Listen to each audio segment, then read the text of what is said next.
Hello, welcome to Coach with Leticia. I'm your host, Leticia, and I'm thrilled to have you on this journey with me today. So my motto is innovate your business, elevate your life. So whenever you listen to my podcast, one of those focal points will apply. Today is about elevating your life, and we're going to speak about the challenges of being a dad. Okay. What's really unique about my podcast is I like to look at it in a psychological way. We may touch on a few theories today, but before I continue, I just want to shout out all my subscribers, my viewers, people that comment and share, like, and subscribe my channel. I really, really appreciate it. I read every comment, and I just say thank you in advance. Now, without further ado, I'd like to introduce my guest today, Jones. Okay. He is here and he's going to talk about his ups and downs of being a dad, because I think this topic is really close to my heart. I feel there's loads of opportunities and platforms for women to speak about their experience, because obviously they carry the child, etc. They give birth to the child. But I've yet to hear a perspective from a male, being that from the beginning of, oh my gosh, she's pregnant, to how am I going to be as a dad? Do you know what I mean? So all of those things are going to apply, but we're going to go into it. Okay. So the first thing I want to say to you is just introduce yourself to my listeners, to tell them a little bit about yourself, not too much, and then we'll go into the questions. Yeah? Yeah. Well, I'm Jones, project manager in construction. And believe it or not, I have 5 kids. Amazing. At that age, 20, 22, 27, 29, and recently 32. Yeah, because what's amazing is I love your social media platform, because you use it to, I hope it inspires other fathers to become more involved that's for sure. in their child's life, because obviously as a black dad, if you don't mind me mentioning, you know, a lot of your stigma and stereotype is you not being present as a black dad. So what inspired you to not only put up content of what you do with your kids, but just to be such a great dad? That's how it looks anyway. What inspired me to be a great dad was me growing up fatherless. Growing up, I had no father figures. So where I used to get my father figures were from films. Okay. Stamp Fire, Lie, especially. I remember Liar. Yeah, Lie. Love it. Sitting Yeah. there for hours crying, waiting for my dad. And my mum, she's not Superwoman. A woman that can't do everything by themselves. Yes. And I have to mention that. Yes, it's Possible true. job to do it by yourself. Absolutely. I couldn't be a dad by myself without the mums. Yeah. That's amazing. I want to speak about your chain. I know I spoke about it off mic. So what is the significance? Because I thought it was Mandalorian, but it's I apologize. So what is behind that? It's defiance, and remember where I came from. I came from the bottom. I love that. If I ever get stressed or anything like that, I look at this and remind you're strong.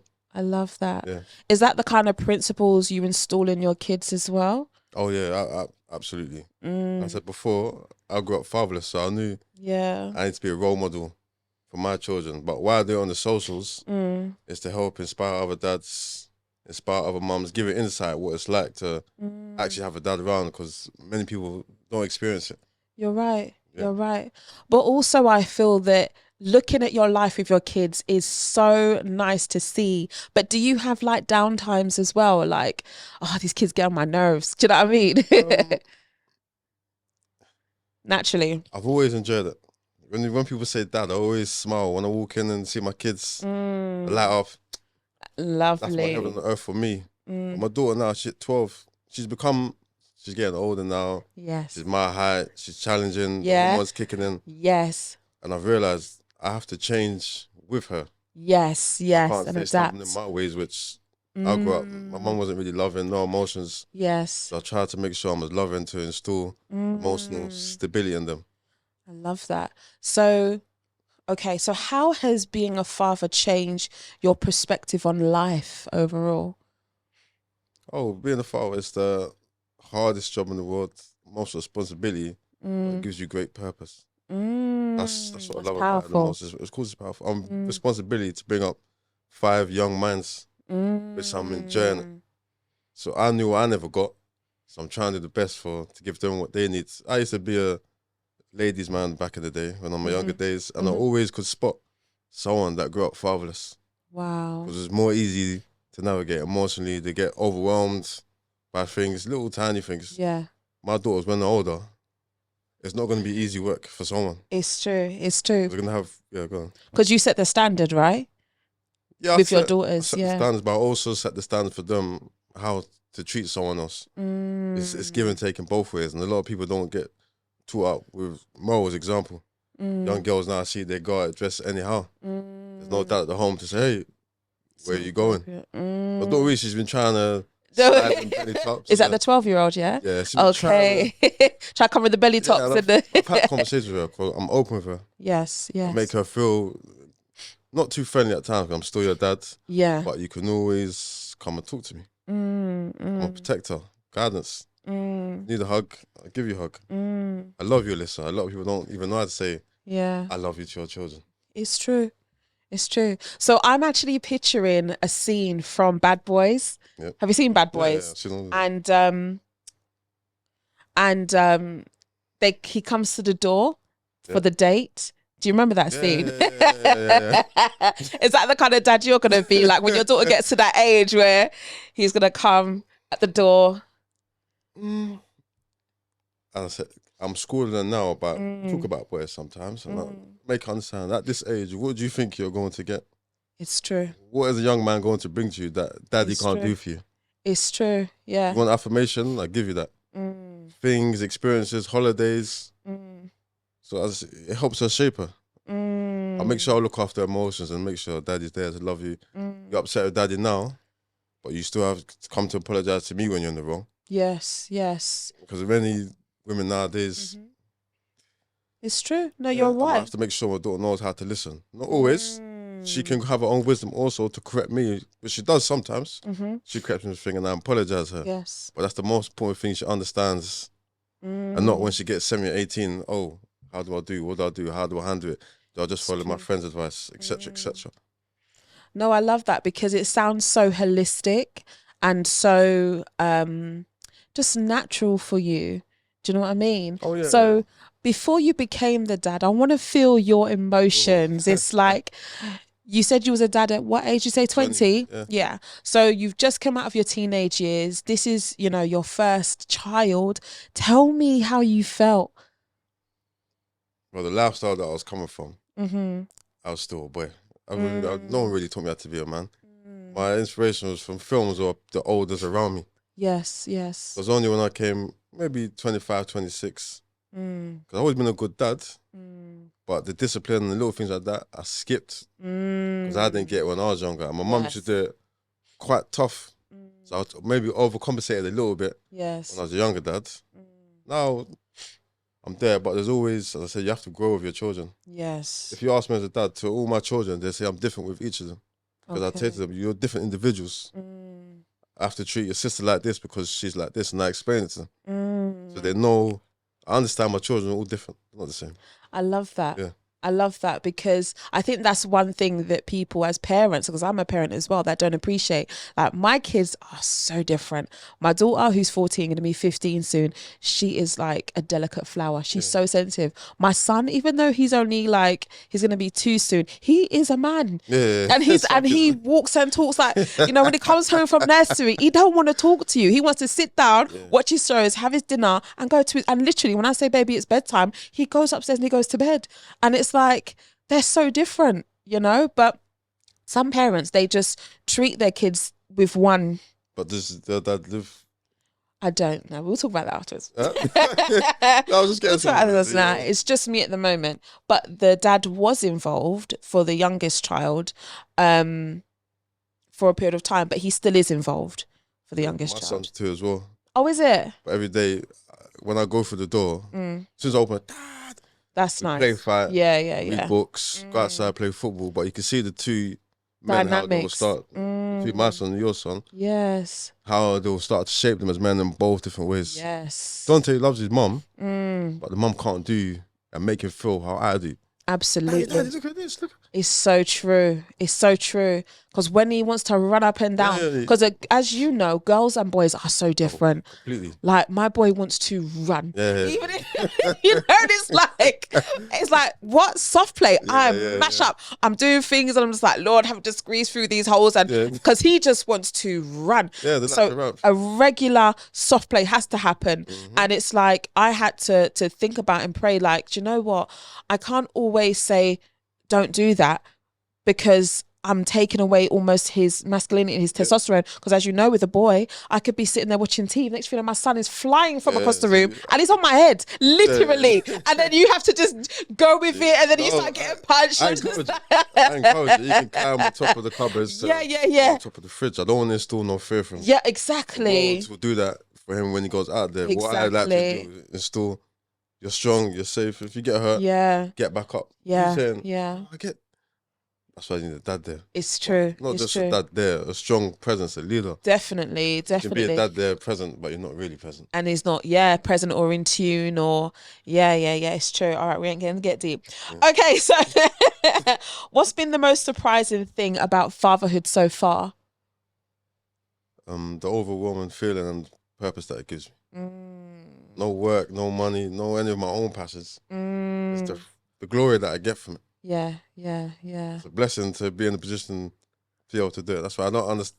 Well, I do understand why some guys do give up. That's the other side that women don't see. I've got a very close friend now. He's been stopped from seeing his children. Oh, God. He's been trying. Yeah. I can see it chipping away. And he's starting to give up. And he doesn't have friends like me or other people around him. He might just give up, which happens to many other people. Yes, of course. Yeah, I think I'm just going to put it out there, and I don't really care if people don't like it, but I personally don't think it's right when parents, whether it's a mother or a father, if the parent is in their right mind, they should be able to have access to their child. And I think sometimes adults, they just need to just put their emotions aside and just build the relationship with the child. You know what I think that is? I think it's trauma's just getting passed on. Absolutely. But I've got traumas, my ex has traumas, but it doesn't mean the child has to suffer. That's just my perspective on it. I think that regardless we're not together, he should still have access to his child. That's what other people around that sit by and watch you make these decisions, a friend, a mum, hey, no, that's a good guy there. What are you doing to your children? You know what you've been through. Yeah. You're now trying to pass it on to your children. Of course. A lot of people don't. I have people around me that if I'm out of term, my close network around me, they step in. I'm a role model for my daughter. My daughter's got 5 father figure role models. That's fantastic. Me and my close friends around us. When I see that, you can call Uncle Alpha, Uncle Thomas, Uncle James, whoever it is, they can lean on someone else because they're all different type of men. They're getting more of an insight of what strong men look at. So when they're older, they're not going to be overwhelmed. It's true. That's why I had the vision of Bad Boys and the boy coming from the day. I almost saw it before you even said that. She's covered. She's good. But I think my daughter back then, she'll explain to the guy anyway. He's going to feel my energy when he first meets. I'll be respectful, but you're going to respect my daughter. Yeah, absolutely. And she's been brought up to expect that. And she will do the same for you. If she's wrong, let me know and I'll put her in her place. I have no problem with that. I'm quite fair. Right is right and wrong is wrong. I'm not blinded by... Yeah. Oh, that's my child. No. That's lovely. That's really nice. So how do you plan to pass on aspects of your culture and your heritage to your children? I've actually been thinking about that lately, and it's a tough question because I got brought up by my mum that's mixed race, but she don't know what she classed herself as because so much racism back in the day. Yes. She don't know how to see herself. My dad wasn't there. Yes. What culture have I been brought up with, really? I used to go to my friend's house a lot and eat Nigerian food and understand a bit of the Nigerian lingo. So culture-wise, I'm more over there. Until I was older and started to find out for myself my own music, the food. I didn't grow up with no culture. Yeah. The streets was my culture growing up. That was it. Okay. I always say, when people ask where I'm from London. Yes. Because London's own little bubble. Because I couldn't connect with it. Because I don't know my Ghanaian side of the family. On my other side, my family here are white because my mom's got white siblings. So black side, I never grew up with no family. Okay. Apart from my people outside. It's so powerful that you've kind of changed that pain into your power. Do you know what I mean? And your purpose, because you could have easily gone left and been like, that is your excuse to not be involved. But it's powerful that you're doing what you're doing. From the age of 8. Really? Being brought up by my mum and my dad. This is wrong. I walk across the road. I can see my friends' mum and dad there. And I can see the nurture. New little things like making breakfast. Saying I love you. I never got none of that. And it was right in my face. So I always knew, when it was Mother's Day, and people say, oh, why don't you put your mum's picture? I'm like, because I know she's not the best mum in the world. I'll be honest with myself. Yes. Wow. So in terms of challenges, what has been the biggest challenge you faced as a dad? It's all enjoyment to me, to be honest. I've never been stopped from seeing my children. Fantastic. See them all the time. So from my point of view, I know for other people it's different. Yes. But for me personally, it's been great. But I've seen it from close friends. I've seen the challenges that they have to jump through. I'm lucky I'm in a comfortable position where I could provide for my children, so they ain't got to worry about holidays, if they want something. No, when I spend time with them, it's quality time. I don't spend work, I don't really care about. I care about spending time with my children. So work don't really stress me out. I'm going home and enjoying myself.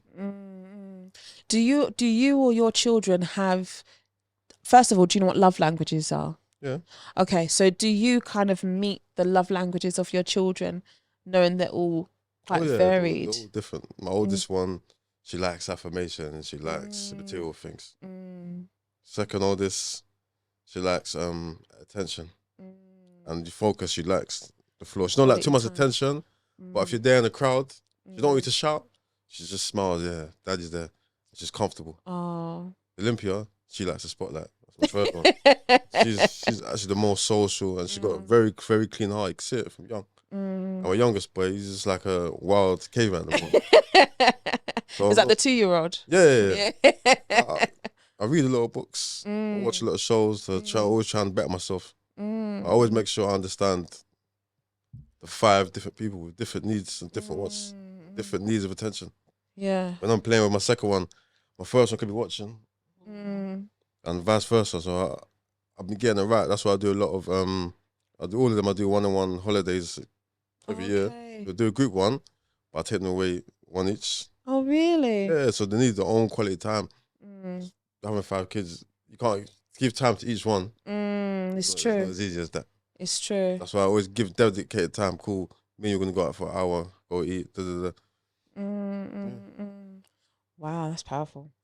Other question. So what I want to know is, when you first became a dad, how was it holding your baby, and what was that feeling? What was that like for you? Can you remember? Yeah, I remember all the pregnancies. The third one I actually delivered. Okay, we can get into that. Yeah, go on. Yeah, the first time, because that said on my life, I was 90-20. I wasn't in a good space. But I remember getting the phone calls, going to the hospital, and when she came out as held, I was like, wow, I'm a dad now. Life can begin. Wow. That was my way up. That's why I always let my daughter know, you changed my life. I love all my kids, but you, the first one, you actually changed the path of my life, because I might not be here because of you. Yeah. She knows. I always let her know. That's beautiful. And you just held her and you looked at her. Did you see your face or see mum's face? You know, sometimes people say, oh, you can see the face from early. I was just happy. I wasn't even worrying about what she looked like. She could have been black, pink, blue. I wouldn't have known. Yeah. I felt the heart beating. I felt her crying. Yeah. That was enough. I wasn't actually what she looked like. I couldn't tell you. I couldn't tell you. The next day, but the first time, no. Wow. I was too excited. I love that. Yeah. So what advice would you give to a new dad? Be careful who you have children with. Yeah, think thoughtfully before you have a child or something. See what their family's like. See what their friends are like. You got to see how someone, not just individual, because I can like you, but the baggage that comes with you, it might be good for me. Because I did see, like, statistically, a lot of men are not having children until later in life because, obviously, you know, finding the right woman, because women have changed nowadays. Women have changed. Do you want to elaborate on that? From your experience? From my experience, it all stems from father issues, daddy issues. They call it the father wound. Abandoncy, feeling abandonment, trust issues. As you get older, it doesn't heal itself. If you don't talk about it or try to do something about it, it's going to stay throughout. It's true. You have a lot of women do that. They get a children, get a relationship, and they don't even know how to be. Who taught them to be a woman? I love this because I actually speak on this on my previous podcast. We spoke about traumas and people getting into relationships, and I did actually say that, you know, sometimes people are not even aligned in their head and their heart. But then, for example, I believe I'm aligned. I call it the work, as in like the counselling. I went counselling, all of that stuff.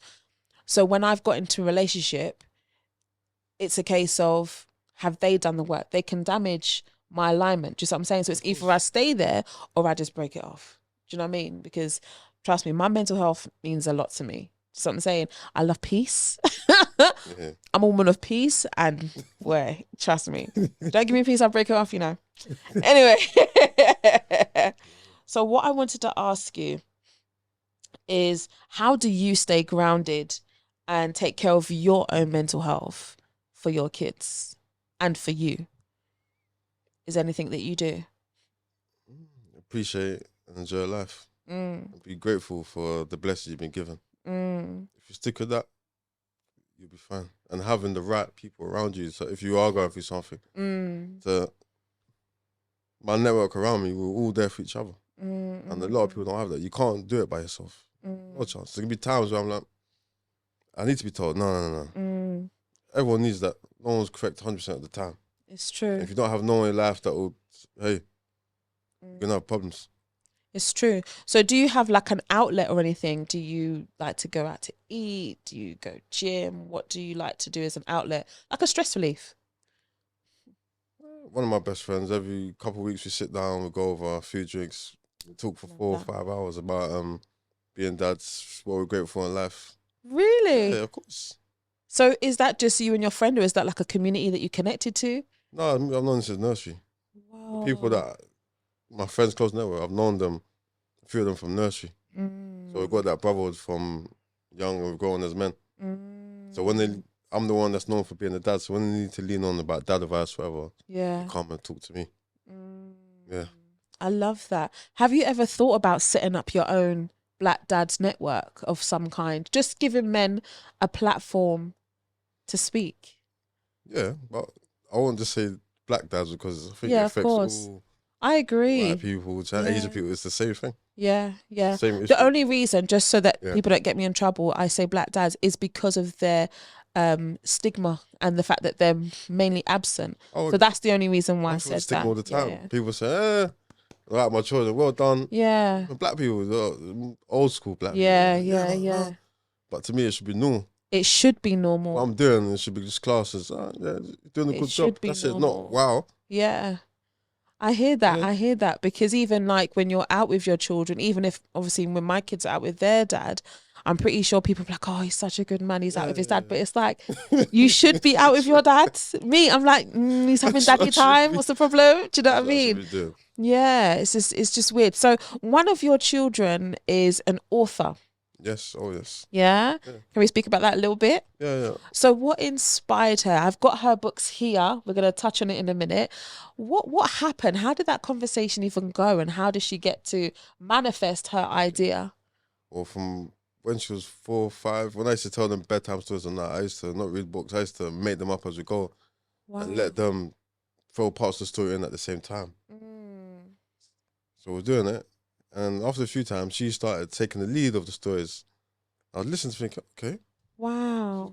She knows she's a bit creative here. She's got some morals and principles in what she's saying. I said, don't worry, when she's 5, I said, you're going to be an author. Wow. And then when she was 7, then it happened. During coronavirus, I said, right, let's get down and do this properly. Wow. Yeah. I love that. I saw the creative fear. I saw it in her. Wow. And that's the thing, you know, I think with parents, it's about obviously seeing your children's vision, do you know? Because with my daughter, she's quite artistic, yeah? And she's really good at animation and anime and drawing these anime characters. She just like, Mummy, I want to do a manga comic. I said, go for it. Do you know what I mean? It's definitely supportive as a parent to support your children's dreams and aspirations. So just a quick talk about this book. Which one's the first one?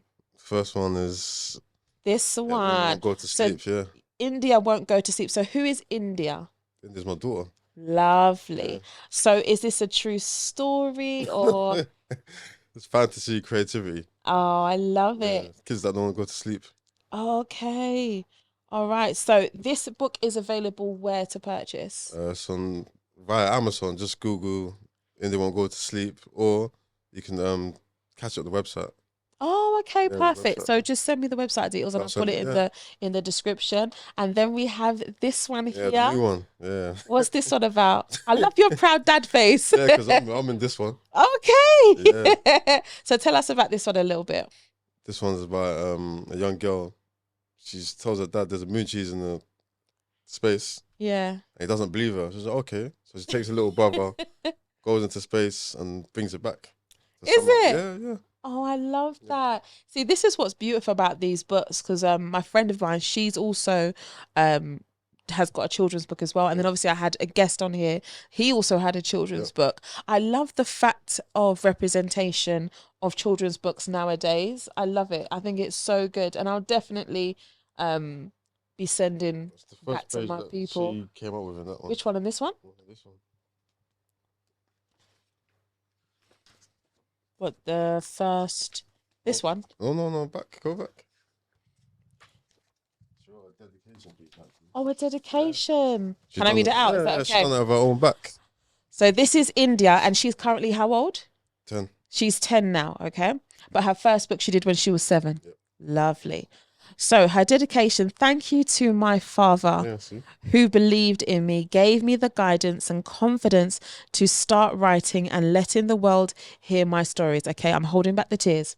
Thank you for everyone that has supported me, encouraged me and guided me throughout this amazing journey. This is of our own back, not no one telling her to write these things. But then there's obviously investment there from daddy, isn't it? Oh, yeah. I love that. That is so... I won't get all choked up now. I don't know how you're not bawling every 5 minutes with your kids. Okay, so how do you, because obviously you said you have children, how do you manage your relationship with the mums? How's that going? In a sense where there's men out there that have, for example, someone experienced difficulty in contacting their children. What advice would you give to somebody? When you do so much, no woman's gonna turn it away. When you're not doing certain things, some people get bitter about or upset about or emotional about. But when you're turning over every stone there is, making sure she's looked after, kids looked after, you're taking them out all the time so she has her own time, who's going to really complain about that? When you're not doing the little things, that's when there's a problem. Okay. Do you have friends or people around you that you see that are not doing enough for their children, and do you say anything about it? 100%, and 100%. I'm very direct with them. But at the same time, I don't live their life. I haven't come from the pain where they've come from, and that they need help to get over it, and they're not realizing it, and don't know who to turn to about stuff like that. There's a lot of people who just need healing. That is the way forward. And with the older generation, you're not really going to get that. But with the younger ones, that's what you can install in them. That's what I'm doing my part to install that into my children. But my children have to go to school with others that are not getting that, and they should be rubbing together still. And that's what's not happening. That's why I'm concerned how people bring up their children, because it affects mine because they're friends together. It's true, actually, because obviously if you're building certain principles and morals in your child, and then the world, let's just say, will influence that. So for example, you were speaking about your eldest daughter's influences of the world and the way she wants to dress. How do you manage that? I'm very open and honest. I'm very open and honest with her. So would you say like, oh, that doesn't suit you, or? I teach her to respect her body, and that if anyone gets to see it when you're older, they're lucky. That's your kingdom there. I hear that. Everyone needs to see you're beautiful as you are. You don't need to go the extra mile to try and get affirmation. If people don't see that, they're blind, but it's fine. But I'm always here. Your uncle's always here. Your brother's always here. I understand when you're older, you need to get that from your own guy. But out of the influences, hopefully, she tries to look for a figure similar, a leader. I don't want her some ragamuffin. No offense. Yeah, no, of course. I don't want that. No. You just want her to love and someone to love her. So let's talk about that. What age do you feel in terms of dating? Yeah. What age do you feel is appropriate for her? I'll say it's more of the mindset of someone, not age, because you can have a 20-year-old that still has the emotional mindset of a 15-year-old and have an 18-year-old that's got the mindset of a 23-year-old. When I see it's time in her that she's mature enough and she can handle her own emotions, because everything is balanced. If she's not balanced, then no. When she becomes balanced and I can see that she's ready to actually form some sort of relationship with someone, then yeah. Okay, that's dope. I love that. All right, I have come to the end of the interview. I have. Thank you so much for coming today. I really do appreciate the fact that you were so honest and open about your experience of being not just a dad, an amazing dad, you know, and I love watching your content. I love everything that you're doing for your children and what you represent. Yeah, so I can't even say keep up the good work. I'll just say it's not even keep up the good work. It's just keep kinging for your queens. Yeah. All right, guys. Thank you so much for tuning in on today's episode of Coaching with Leticia. I hope you have enjoyed it. Share, like, and subscribe, and take care. Bye, everyone.